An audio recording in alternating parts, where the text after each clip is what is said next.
I say, get me on my wayward son. Hello, classic rock fans. I am reporting a day after seeing the Voices of Rock radio tour play a show at Waterfest in Oshkosh. This is the fifth show I've seen at Waterfest in the last 5 years, and much like the previous times I've went, I was not disappointed. This was a really fun night. I've said in past videos that I think Waterfest is a hidden gem in the Wisconsin music scene. It's not just me saying it. One of the guys who I'm about to talk about, Kevin Chalfant, who's part of this Voices of Rock radio tour, when he was on stage, he made a point to express his and the rest of the band's appreciation for Waterfest and how well they've been treated and how much they like playing Waterfest. I think a number of these guys have played Waterfest before, so they were very happy to be part of it again. Very cool to see that. Glad to know that this concert promoter is well liked by the bands who come out. Makes you feel good about participating in the whole thing. All right, let's talk about the show itself. So what is Voices of Rock Radio? Voices of Rock Radio is a package tour made up of lead singers who have connections to big-time classic rock bands. So who's in Voices of Rock Radio? Well, for the show I saw, it was 6 guys. It was John Elefante, Kevin Chalfant, Randall Hall, Charlie Huhn, Fran Cosmo, and John Schlitt. Now, these aren't exactly household names, so I'll give you a rundown on who each of these guys is, and then we'll talk about the show itself. So, there's a lot to cover here, so I'm going to try to go through this quickly. First, John Elefante. John Elefante was the lead singer of Kansas back in the early 80s. He took over after Steve Walsh left Kansas, and he sang with them for a couple of years. He wrote one of their bigger hits and was the lead singer on it. That's Fight Fire with Fire. I know everybody likes Carry On Wayward Son. I know that, and I love that song too. But my favorite song from Kansas is Fight Fire with Fire.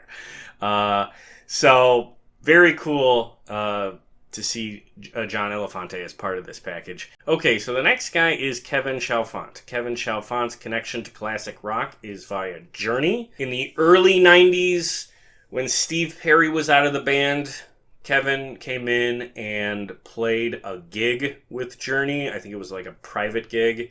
And they were really happy with how it went, and they invited him to join the band, and they were starting to put something together, starting to write some music. But then Steve Perry came back into the picture, so then Kevin was out. But from there, he continued working with a couple of guys who were also ex-Journey, including Greg Raleigh and Ross Valori, and I think Steve Smith. And that was a band called The Storm, so that was like a Journey side project. So he's definitely in the Journey family tree, but he did not have a long run with Journey itself. Okay, next guy, Randall Hall. Randall Hall was in Lynyrd Skynyrd, starting in their late 80s revival, reunion, celebration, whatever you want to call it. He took over for Alan Collins, who was not able to join the tour. Alan Collins really made an effort to get Randall in the band in his place. And Randall played with Lynyrd Skynyrd through the late 80s and into the early mid-90s. He was pushed out of the band rather unceremoniously. From what I've read, it was a dispute over money. Basically, they just didn't want to pay him. So his connection to Lynyrd Skynyrd is at the very start of their, I guess, second era, new era, whatever you want to call it. The era that's still going on today. All right, next up is John Schlitt. John Schlitt was one of the original vocalists for the band Head East, which you might know from their song Never Been Any Reason. Great freaking song. Absolutely great song. He left Head East in the early 80s, and I think shortly after that joined the Christian rock band Petra, and he sang with them for a number of years, and I believe still does sing with them, including their biggest commercial hit, their biggest crossover hit. I think it was a song called Beyond Belief. He played that today. We'll talk about that momentarily. So this guy actually does have a pretty solid connection to classic rock. Head East is an underrated band in that genre, and he, again, sings lead on their biggest hit. And, of course, if you include Petra in the classic rock scene, he's on their biggest hit, too. Next up is Fran Cosmo, and Fran's connection to classic rock is via Boston. So Fran is really the only guy in this lineup that I was fairly well familiar with before seeing this show. In fact, I've seen Fran play at Waterfest. In 2019, I went up to Waterfest to see Fran Cosmo and his son do their Boston tribute show, and it was really good. So Fran, I would say, was the major appeal for me for this show. I had seen him before, he was very good, wanted to see him again, then I was kind of curious about everybody else on this lineup. And finally, Charlie Huhn. Charlie Huhn, another longtime classic rock guy. He sang with Ted Nugent back in the 70s. He was in Humble Pie for 10 years. And then in the early 2000s, he joined Foghat and was the lead singer for Foghat for like the last 20 years. So a very long run with Foghat. He left them just a couple of years ago, seemingly pretty abruptly. Couldn't find too much info about why he's not with them anymore, but whatever the case, he's now out of Foghat and now part of Voices of Rock Radio. So you have 6 guys with varying connections to some pretty big name classic rock bands. And this is a lineup that has connections to Journey, Kansas, Boston, Head East, Petra, Lynyrd Skynyrd, Foghat.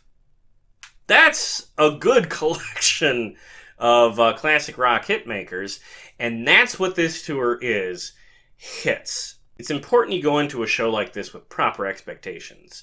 This is a package tour based around hits. It's right in the name. Voices of Rock Radio. Okay, these are radio songs that they're going to be playing tonight. These are the band's biggest hits. Okay, it's designed to be a crowd-pleasing party show. There's no deep cuts, no obscurities, just the hits.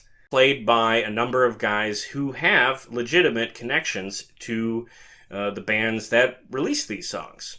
And all of that, by the way, on a budget. It cost me $20 to get into Waterfest, and if I had arrived at the gates literally 5 minutes earlier, it would have been $15. So that's the context you have to keep in mind. This is a package tour built around hits, available at a very reasonable price.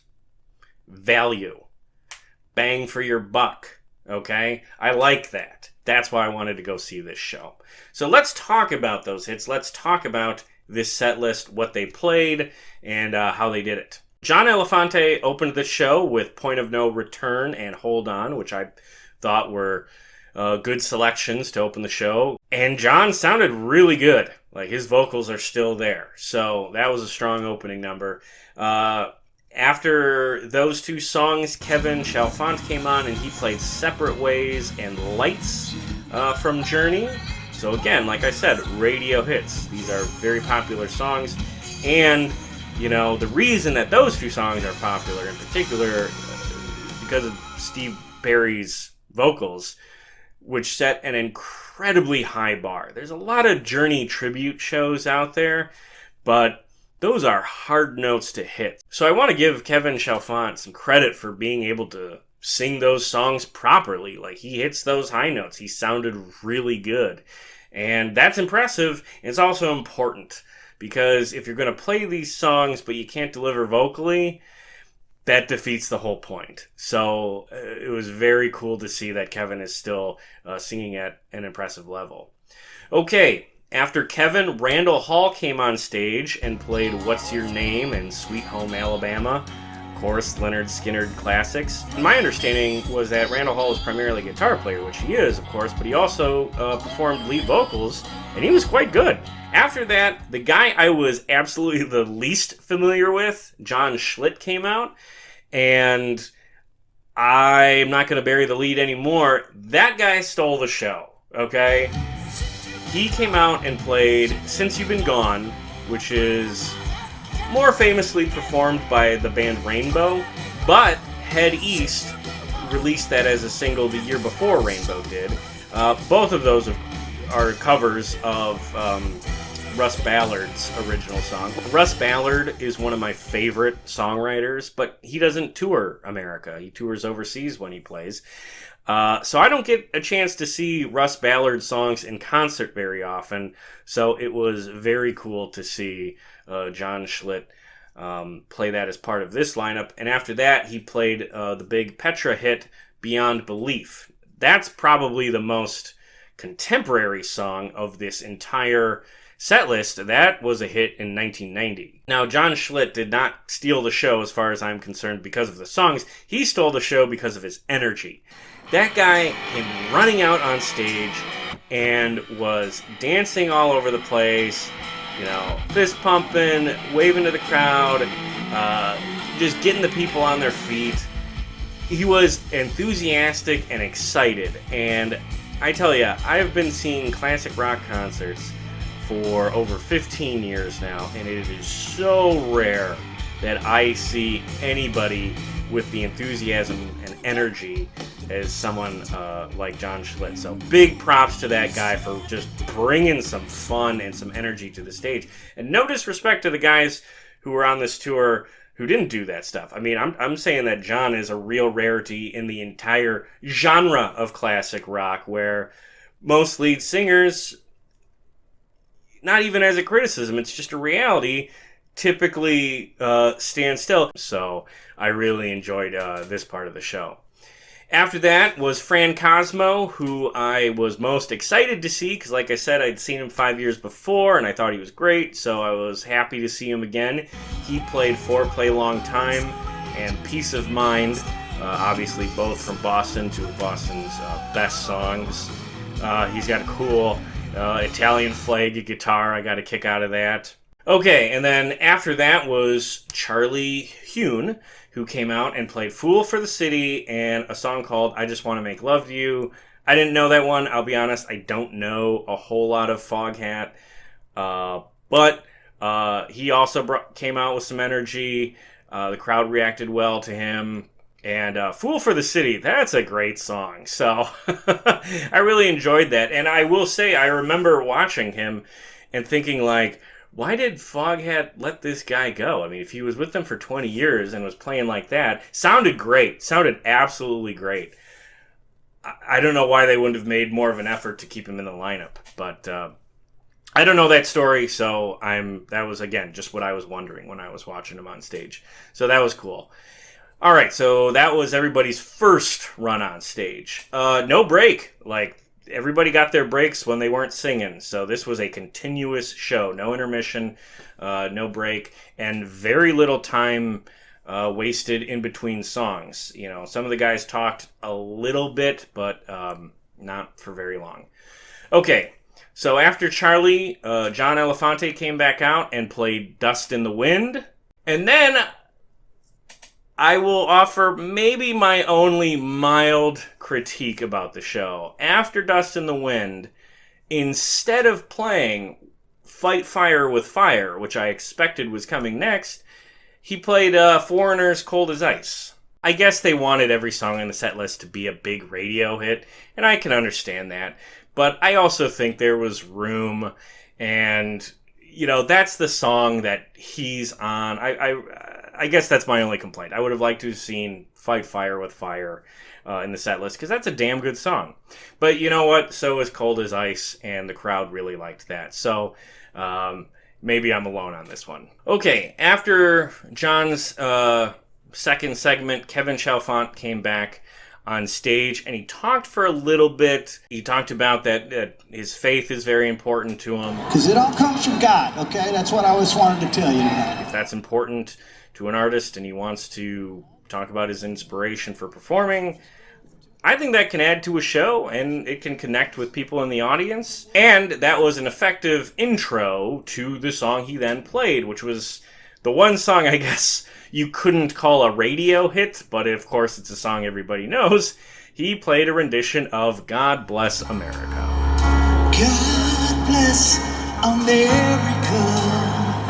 And then after that, he went right into Any Way You Want It by Journey, which, of course, one of their best songs. After Kevin, John Schlitt came back out on stage and played a song that he had nothing to do with. It was just a fun cover, and it was an excellent pick for a cover. He played Living on a Prayer by Bon Jovi.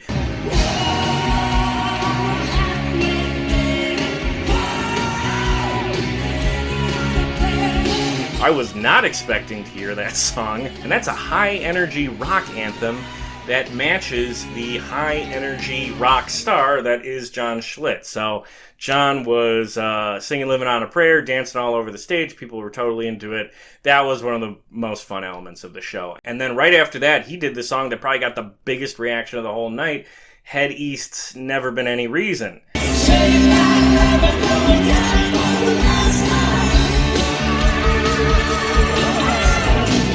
That song is a duet, so John Elefante came out to sing the verses, and John Schlitt, of course, sing choruses, and again, all over the stage, lots of fun. So the second segment for Charlie Huhn came next. He came out and did a really fun version of Slow Ride. I instinctively started clicking invisible Guitar Hero tabs because that's where I know that song more than anything else. Was a lot of college parties trying and failing to play even Slow Ride on Guitar Hero. But yeah, listening to that song with fresh ears, man, that's a kick-ass song. After that, Fran Cosmo came back out and played Don't Look Back and More Than a Feelin'. Those are arguably Boston's two best songs. After Fran, then Randall Hall came back out, and Randall Hall played Freebird. After Randall, John Elefante came back for Carry On Wayward Son. And if you haven't noticed, we are already pretty deep into the sing-along portion of the night. And Kevin Chalfant closed the show with What Else? Don't Stop Believin'.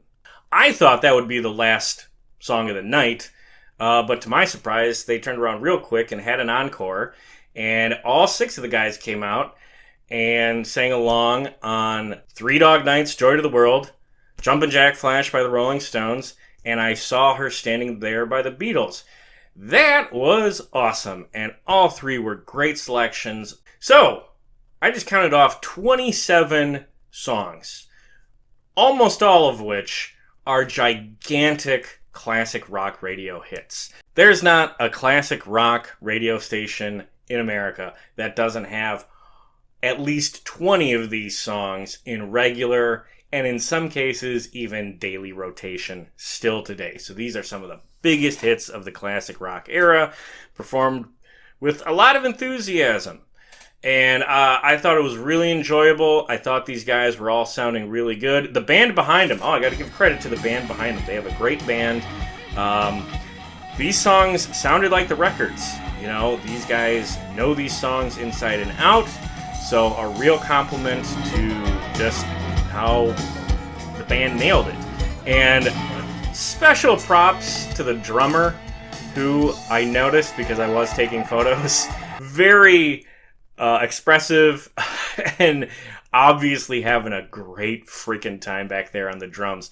Always love to see that. Love to see the band having a good time. It seemed like all these guys are really good friends and having a good time and enjoying themselves, and very appreciative for the crowd that came out to see them. All that's positive, and it all made for just a good night through and through. Like I said, 2 hours and 45 minutes of wall-to-wall classic rock hits. A package tour based on hits, set at a good price, performed very well by classic rock guys who have genuine, legitimate connections to the classic rock songs they're playing. One of the main things I want to talk about on this channel is how do we, as the classic rock community, keep this music alive? Well, Voices of Rock Radio is a project that does that. It gets guys together who might not be able to do big tours on their own into a package deal where they can all come to smaller towns that might not otherwise get classic rock acts to come out to them to play these big radio hits for almost 3 hours at a low price. This is a way for us to still see classic rock performed live in concert, and in some cases without being subjected to the horrible prices that Ticketmaster charges. But that's all I got for Voices of Rock Radio. Go see them if they come to your community, if they come to your town. I think you'll enjoy it. But with that, I will just say, if you enjoyed this concert review, please subscribe to this YouTube channel and check out some of the other concert reviews I've done. If you like classic rock, I've definitely talked about a band that you're a fan of. And if you are that fan of classic rock, you should also check out the podcast I do. It's all about classic rock. We've done a lot of cool stuff on the show lately. I think you'll enjoy that as well. But otherwise, thank you so much for tuning in, and keep rocking. Well, I've been walking this